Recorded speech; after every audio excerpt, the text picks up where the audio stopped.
네, 오늘은 사도신경 6번째 시간입니다. 어느덧 6번째 시간이 돌아왔습니다. 그리고 6번째라는 건 제가 처음 사도신경을 시작했는데 다시 제 차례가 돌아왔다는 뜻이기도 합니다.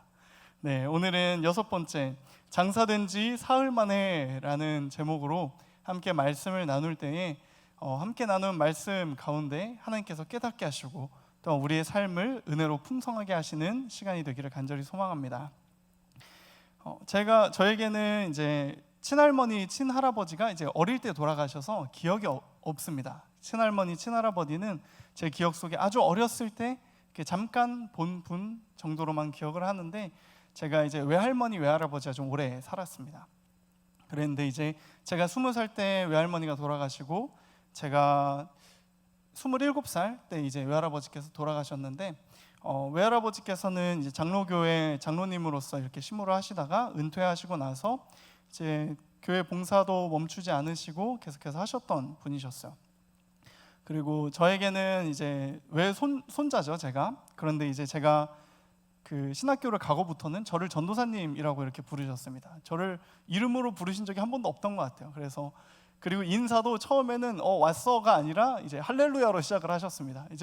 그러면 이제 어쩔 때는 너무 감사한데 어쩔 때는 좀 부담이 되는 거예요. 할아버지가 이제 가서 이제 할아버지가 집에 계시면은 절 보시면은 제가 할아버지 오셨어요 하기 전에 뭐라고 하시냐면 손을 들고 할렐루야를 하십니다. 부흥사를 맞이할 때처럼. 그래서 이제 그런 할아버지셨는데, 이제 2017년도 한 10월 달이었던 것 같습니다. 10월 중순쯤에 이제 기숙사에 있는데 전화가 왔어요, 아버지께. 그래서 이제 집으로 좀 내려와야 될 것 같다고, 이제 할아버지께서 좀 안 좋으시다 이렇게 얘기를 듣고, 이제 그 중간고사 기간이었는데 시험 말씀을 일찍 좀 드리고 이제 다른 레포트로 대체를 하고 이제 철원으로 내려가게 됐습니다. 그래서 이야기를 들어보니까 이제 할아버지께서 그 밤중에 자전거를 많이 타고 다니셨는데, 평소에는 되게 갓길로 다니시고 이제 도로 쪽은 잘 안 가셨었어요. 네, 그날따라 조금 도로 쪽으로 가셨나 봐요. 그렇게 해서 가시다가 이제 차가 그 할아버지를 못 보고 이제 교통사고가 나서 이제 돌아가셨다라고 이렇게 이야기를 하시더라고요. 저는 그때 뭐 슬픈 마음도 슬픈 마음이었지만 사실 좀 믿어지지가 않았습니다. 왜냐하면 2주 전쯤에가 추석이었거든요. 추석 때 제가 학교에 있다가 집에 내려갔을 때 할아버지께서 저를 어떻게 맞아주셨을까요? 할렐루야 하면서 이제 전도사님 이렇게 부르면서 저를 맞아주셨었어요. 그렇게 맞이해 주신 모습이 계속 기억에 남아 있어서 이게 뭔가 좀 현실 같지 않다 이런 생각을 하게 되었고, 이제 시간이 지나고 나서 할아버지 입관 예배라든지 이런 예배를 진행하면서 이제 할아버지 얼굴을 보고 하면서 좀 실감이 나게 되었습니다. 할머니가 돌아가셨을 때는 할머니께서 좀 지병이 있으셔서 올해 알타가 이제 돌아가셔서 이제 하나님께서 평안하게 하시려고 이렇게 부르셨구나라고 생각을 했는데, 외할아버지의 죽음은 좀 충격적이었기 때문에 제가 그때 좀 죽음을 많이 생각했던 것 같습니다. 도대체 죽음이 무엇일까? 이제 죽으면 이제 어떻게 되는 걸까? 물론 우리가 예수 그리스도를 믿어서 다시 부활할 것을 알지만 죽음이라는 것이 우리 가운데 좀 실제적으로 다가올 때가 있었던 것 같습니다. 그렇게 해서 죽음에 대해서 생각하고 고민하다가 시간이 좀 흐르게 됐습니다. 좀 많이 흘러서 이제 2019년, 20년, 21년 이렇게가 되었습니다. 제가 이 말씀을 준비하면서 되게 기억에 남는 부분이 있었습니다. 제가 이제 담임 목사님께서 장례를 인도하시거나 아니면 이제 이 장례 예배에 가시게 되면은 이렇게 말씀을 쭉 듣습니다. 담임 목사님의 말씀을 듣는데 유가족들을 위로하는 말씀을 하세요. 위로하는 말씀을 하시는데 그 중에 가장 매번 와닿는 말씀이 이제 이 유가족들이 하나님의 말씀 그리고 예수 그리스도를 믿어서 구원을 받게 된다면 하나님 나라에서 다시 만날 수 있습니다라는 이러한 위로의 말씀을 담임 목사님께서 계속 선포를 하시는데, 저는 그 말씀을 들을 때마다 마음이 되게 제가 따뜻해지는 느낌이 들더라고요. 분명히 이제 유족들이 위로를 먼저 받으셔야 되는데 그 와중에 제가 위로를 받고 있더라고요. 그래서 이제 이 말씀을 한번 생각해 보게 되었습니다. 히브리서 9장 27절 말씀인데요, 함께 읽어보도록 하겠습니다. 시작. 한번 죽는 것은 사람에게 정해진 것이요 그 후에는 심판이 있으리니. 아멘. 이제 이 말씀에 따르면 누구나 한 번 태어나면 한 번 죽는다는 것은 우리에게 주어진 진리와도 같습니다. 하지만 이제 예수 그리스도를 믿는 우리에게는 새로운 희망이 생기게 됐는데, 바로 마지막 날에 죽은 자의 부활을 경험하게 된다라는 것입니다. 희망이라는 단어가 있습니다. 희망. 여러분들 희망이라는 단어 많이 들어보셨죠? 제가 찾아보니까 앞으로 잘 될 수 있는 가능성이라는 뜻을 가지고 있다고 합니다. 더 쉽게 이해하시려면 희망은 가능성이다라고 생각하시면 될 것 같아요. 그 어떤 것으로도 죽음을 피해갈 수 없는 우리였습니다. 그런데 그런 우리에게 예수님은 십자가의 죽음과 부활을 통해서 죽은 자의 부활이라는 가능성을 허락하신 줄 믿습니다. 오늘은 부활이라는 가능성을 우리가 어떻게 대해야 하는지 함께 은혜를 더 나누어 보고자 합니다. 오늘 본문 말씀에 보면은 이제 사도 바울이 고린도 교회에 이제 전하는 말씀이었습니다. 그리고 이 15장에서 보면 부활에 대해서 다루고 있는데 사도 바울은 이제 이 고린도 교회 가운데 이러한 이야기를 듣게 됩니다. 죽은 자 가운데서의 부활이 없다. 죽은 자는 죽은 자다. 이러한 이야기를 하고 다니는 사람들이 있다라는 것이 교회 안에 있었다고 이렇게 판단을 하였습니다. 또한 듣게 됩니다. 그래서 사도 바울은 이렇게 처음 시작을 이야기하죠. 만약 죽은 자의 부활이 없으면 이라고 하면서 죽은 자의 부활이 없다면 이러한 일들이 있을 것이다 라고 이야기를 합니다. 첫 번째는 그리스도께서 다시 살아나지 못하셨을 것이다 라고 이렇게 말씀을 하고 있습니다. 그리고 우리가 전파하고 믿는 것이 헛것이 된다라고 이렇게 설명을 하고 있습니다. 예수 그리스도를 믿는 사람들이 전파하고 있는 것, 그리고 사도 바울이 전하고 있었던 그것은 바로 예수 그리스도께서는 하나님의 아들이시고 육신을 입고 이 땅에 오셨으며 십자가에서 죄를 담당하셨고 죽으셨다가 3일 만에 부활하셨다는 것을 바로 전파하고 있었습니다.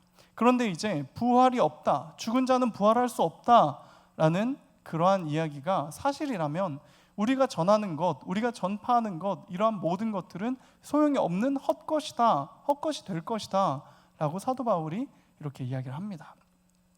그리고 나서 더욱더 충격적인 사실이 이제 등장을 합니다.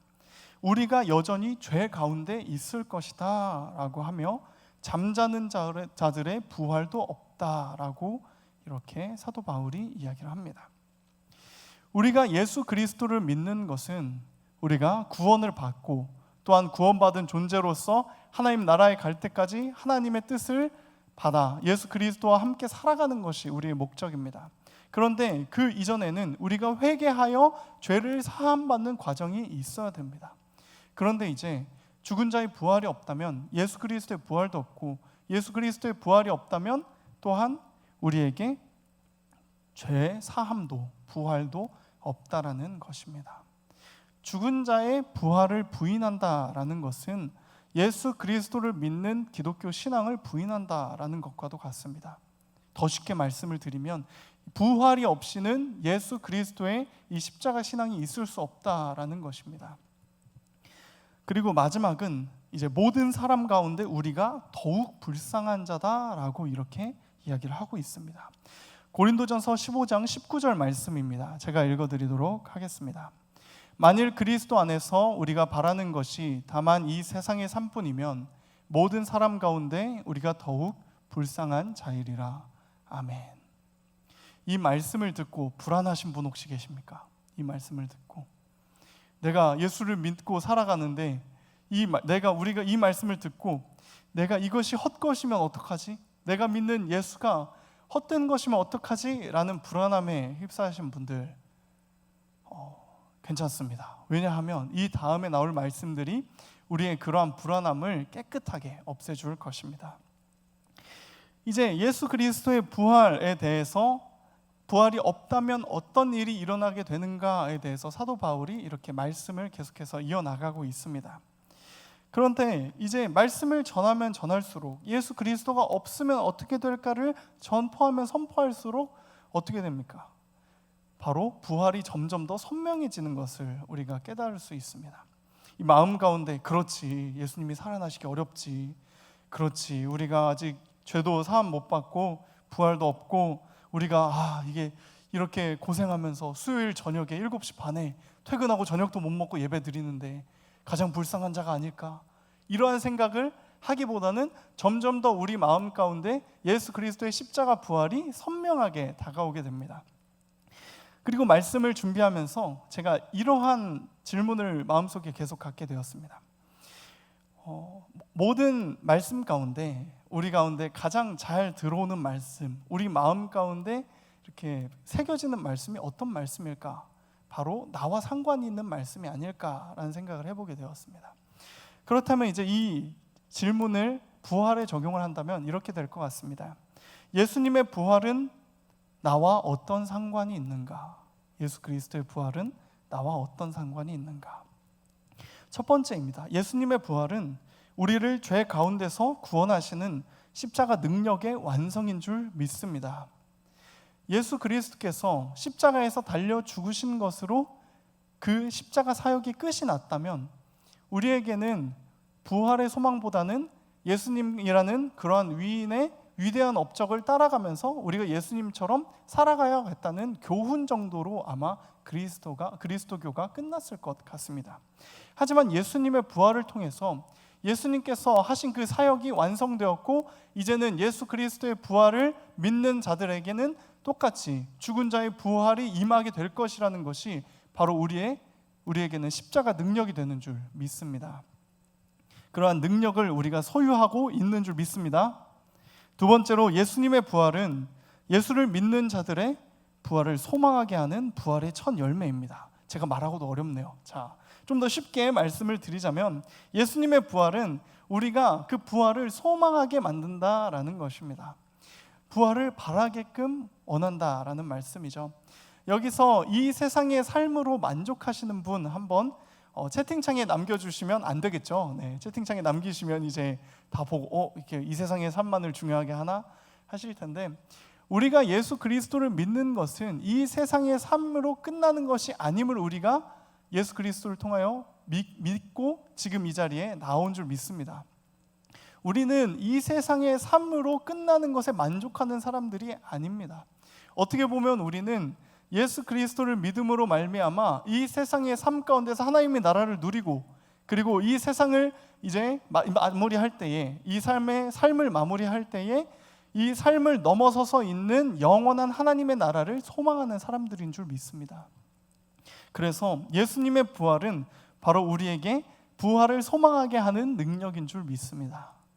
그리고 세 번째, 예수님의 부활은 우리 소망을 이 땅에 두는 것이 아니라 영원한 하나님의 나라에 두게 하는 줄 믿습니다.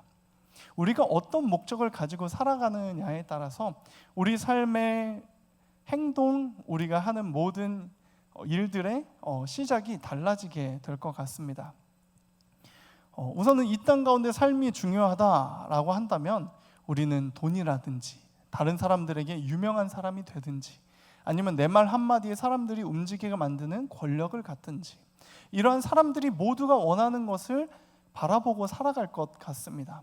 왜냐하면 이 세상에 어차피 한 번 살다 가는 인생 내가 유명해지든지 돈을 벌어서 편하게 살든지 아니면 내가 다른 사람들을 이렇게 좌지우지하는 권력을 가지든지 이러한 이름을 떨치는 삶을 한번 살아봐야겠다 이렇게 생각할 것 같습니다. 하지만 그리스도인들은 그러한 삶과는 거리가 먼 사람들입니다. 왜냐하면 우리의 소망 또 우리가 바라고 원하는 것은 바로 이 땅에 있지 않기 때문입니다. 우리는 이 땅 가운데 하나님의 나라를 살아가며 또한 영원한 하나님의 나라를 살아갈 그러한 희망을 가지고 살아가는 줄 믿습니다. 예수님의 부활은 이 말씀들을 보았을 때 한마디로 말하면 우리에게 능력이 됩니다. 예수님의 부활은 우리에게 능력이 되는데 중요한 것은 믿는 자가 적습니다. 믿는 자가 적습니다. 예수 그리스도의 부활을 믿는 사람도 또한 예수 그리스도를 믿는 사람도 믿지 않는 사람들에 비한다면 참 적은 수입니다.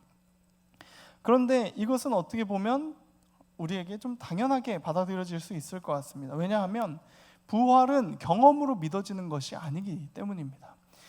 여기서 만약에 부활이 경험으로 이루어진다라고 한다면 지금 이제 예수님 이후에 이제 다음 열매들이 있다라는 건데 그러한 것은 있지 않습니다. 부활은 경험으로 믿어지는 것이 아니라는 것 함께 더 살펴보기를 원하는데 사진 하나 띄워주시겠어요? 네, 여기서 보면 이제 구두를 사는 사람과 구두를 파는 사람이 있는데 이렇게 이야기를 합니다. 이게 구두를 파는 사람이 이게 구두가 이제 귀한 것을 막 설명을 하는데 이게 다음 장면을 보니까 뭐라고 되어 있냐면 이제 그 구두를 파는 사람도 신고 있습니다. 이제 이러한 상황을 보고 이렇게 하는데 희소성이라는 것이 있습니다. 바로 원하는 사람에 따라 가치가 결정되는 것입니다. 원하는 사람이 많을수록 그리고 우리가 원하는 것이 양이 적을수록 이런 것들을 귀하게 받아들이는 것을 희소성이라고 합니다. 이제 희소 가치가 있다라는 것은 사람의 욕구나 필요에 비해서 자원이 부족할 때, 바라는 사람은 많은데 그것을 채워줄 수는 부족할 때 바로 희소 가치가 있다라고 이렇게 이야기를 합니다. 이제 구하기 어렵고 많은 사람이 원하면 귀하다라는 것은 경험의 영역입니다. 왜냐하면 우리가 삶을 살아갈 때에 구하기 어려웠던 것, 그리고 구하기 어려웠던 것은 대부분 사람들이 좀 많이 원하는 거에 비해서 그 수가 적은 것들이었습니다. 쉽게 얘기하면 금 같은 것들이 있을 것 같고요. 뭐 다이아몬드 이외에도 우리가 원하는 것들, 그리고 원하지만 이루지 못하는 것들을 보았을 때 이런 것들이 우리 삶 가운데 희소 가치가 있는 것이다 라는 것을 우리는 경험을 통해 알 수가 있습니다. 하지만 부활은 경험으로 이것이 귀한 것인지 아닌지 경험만으로는 알 수가 없습니다. 그리고 예수의 부활이라는 역사적인 사실 앞에서 그 사실을 듣는 모든 사람은 선택에 놓이게 됩니다. 두 가지입니다. 예수의 부활을 믿을 것인가, 아니면 경험되지 않았기 때문에 믿지 않을 것인가가 될 것 같습니다. 이제 경험의 영역은 경험하면서 그 사실을 입증해 나갑니다. 더 쉽게 얘기하면 경험할수록 이게 맞았어, 이게 아니야 라는 것을 우리가 판단할 수 있다라는 것입니다. 이것이 바로 경험의 영역입니다. 그런데 이제 믿음의 영역은 하나님께서 이 믿음의 고백을 우리가 할 때 삶에서 그것들을 경험하게 하십니다. 순서가 다르죠. 경험은 우리가 선택해서 그것들을 경험해보고 맞는지 아닌지를 우리가 판단을 합니다. 그런데 믿음의 영역은 어떤가요? 우리가 그 사실이 확실한지 아닌지 그 사실을 여부를 떠나서 하나님, 내가 그것을 믿습니다라고 결단하고, 그리고 결단한 그것들을 하나님께서 삶에서 경험하게 하시는 줄 믿습니다. 우리 모두는 경험의 영역이 아닌 믿음의 영역에서 살아가기를 간절히 소망합니다. 또한 이 믿음의 영역에서 예수 그리스도께서 부활하셨습니다, 그리고 그 사실을 내가 믿습니다 라는 고백이 우리의 삶 가운데 고백되어지기를 간절히 소망합니다. 이제 우리가 삶에서 선택하는 모든 결단들, 이 모든 결단들이 우리가 경험하면서 그것이 맞다 틀리다를 판단하기보다 먼저 하나님께 믿음으로 드리는 우리 삶이 되기를 간절히 소망합니다. 그럴 때 부활의 첫 열매 되신 예수 그리스도께서 우리의 삶의 능력으로 나타나게 되실 줄 믿습니다. 죽은 자의 부활이 없다면 우리의 삶이 어떤지를 나타낸 이 12절에서 19절 이후에 20절은 바로 이어서 이렇게 말씀합니다. 우리 함께 20절 읽어보도록 하겠습니다. 그러나 이제 그리스도께서 죽은 자 가운데서 다시 살아나사 잠자는 자들의 첫 열매가 되셨도다. 아멘. 예수 그리스도의 부활이 없다면, 죽은 자의 부활이 없다면 우리 가운데 소망도 없고, 우리 가운데 믿는 모든 것이 헛것이고, 죄사함도 없고, 우리에게 주어지는 부활도 없고, 우리가 가장 불쌍한 자일 것이다.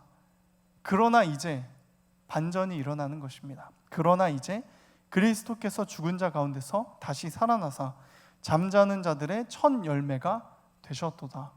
이것이 바로 우리가 믿는 십자가의 신앙이 되어야 할 줄 믿습니다. 잠자는 자들의 첫 열매가 되셨다는 것은 이제 이것을 시작으로 이 뒤에도 부활이 우리에게 주어졌다라는 것입니다. 그리고 제가 말씀드리는 우리는 예수 그리스도의 십자가 죽음과 부활하심, 그리고 다시 오심을 믿는 모든 분들인 줄 믿습니다. 우리의 삶 가운데 잠자는 자들의 첫 열매, 그리고 그 열매를 소망할 수 있는 우리가 되기를 간절히 소망합니다. 말씀을 마치려고 합니다.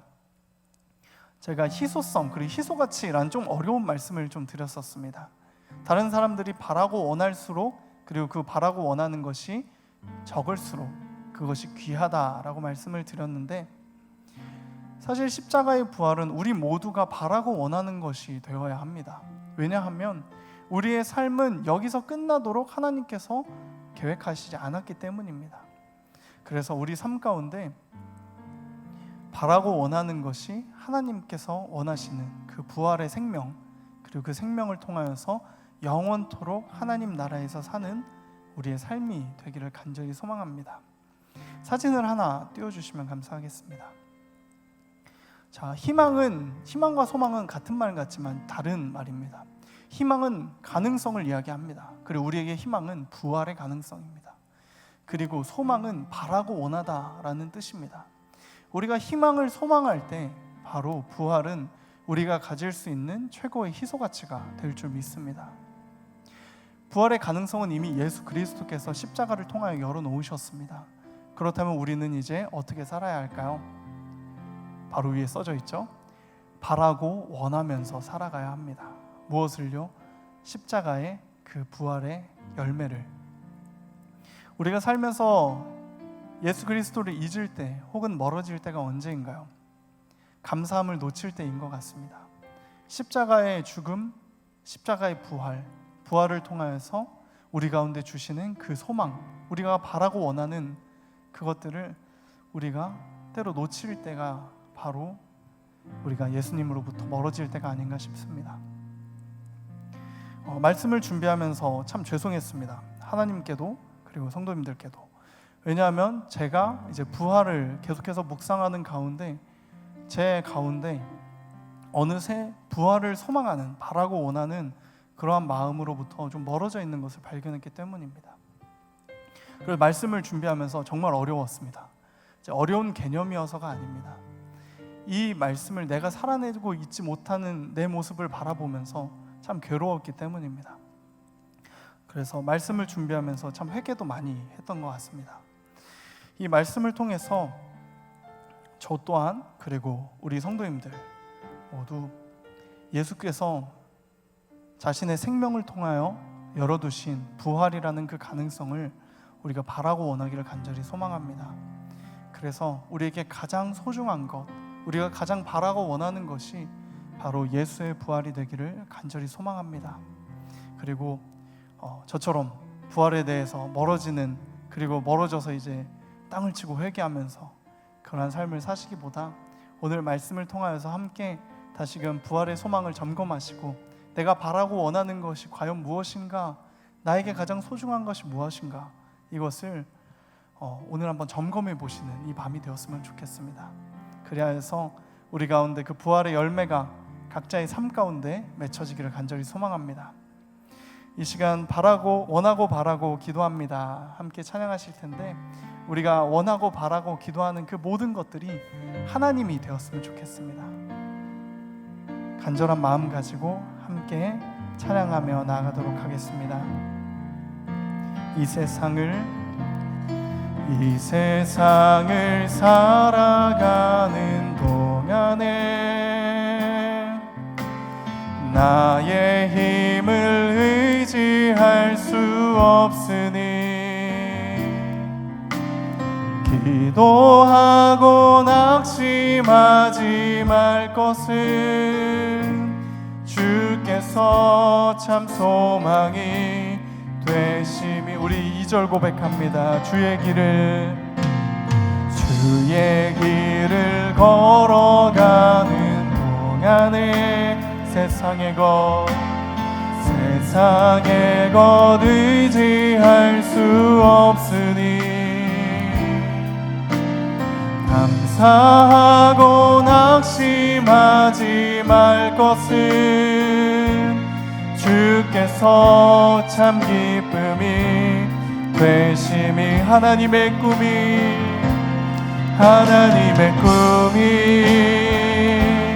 나의 비전이 되고 예수님의 성품이 나의 인격이 되고 성령님의 권능이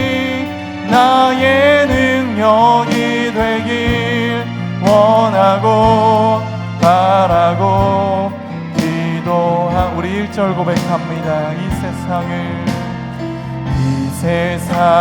살아가는 동안에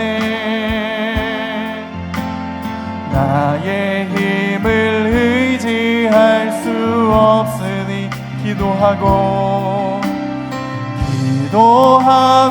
낙심하지 말 것을 주께서 참 소망이 되심이 주의 길을 걸어가는 동안에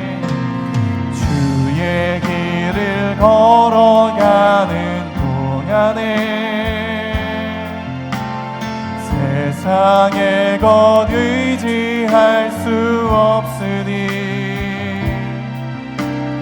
감사하고 낙심하지 말 것을 주께서 참 기쁨이 되신 고백합니다. 하나님의 꿈이 나의 비전이 되고 예수님의 성품이 나의 인격이 성령님의 권능이 나의 능력이 되길 원하고 바라고 하나님의 꿈이 나의 비전이 되고 예수님의 성품이 나의 인격이 되고 성령님의 권능이 나의 능력이 되길 원하고 바라고 마지막으로 고백합니다. 하나님의 꿈이 나의 비전이 되고 예수님의 성품이 나의 인격이 성령님의 권능이 나의 능력이 되길 원하고 바라고 기도합니다.